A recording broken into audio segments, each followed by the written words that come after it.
couturier à Lyon et ce qui le passionne, c'est les robes de la Renaissance, les robes qu'aurait pu porter Catherine de Médicis ou la princesse de Clèves. Ce qu'il fait en fait, c'est la reconstitution. Je vous propose de le découvrir.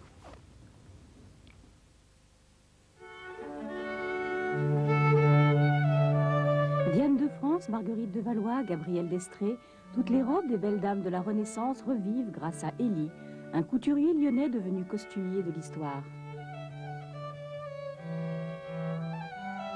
Moi, j'étais couturier de métier, enfin tailleur de métier, parce qu'on m'a appris à faire des soutanes, des douillettes. Mais comme il n'y a plus de religieux habillés en soutane et en douillettes, bon, mais j'ai décidé de faire des robes.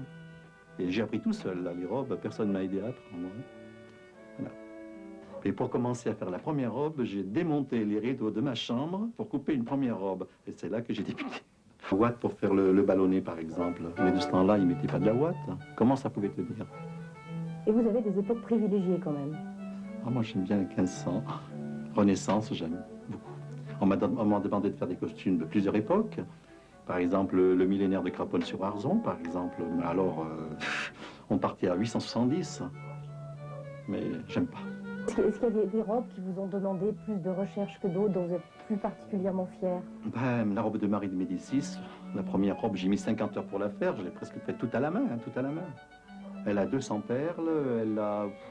C'est fou le travail qu'il y a. Les crevets tout tourné à la main, il faut filer. Parce que j'ai eu peur de faire une robe dans un velours très cher. Alors j'ai pris un velours au poids, avec des défauts bien sûr, du second ou troisième choix. Et j'ai fait ma première robe là-dedans. Mais alors il fallait tout faire, tout. En 88, le couturier intéresse les organisateurs du concours de Miss France, qui crée le prix du costume historique. C'est Élie qui a cousu cette robe de velours rose qui défend cette année les couleurs régionales. Il s'agissait de la robe de Christine de France,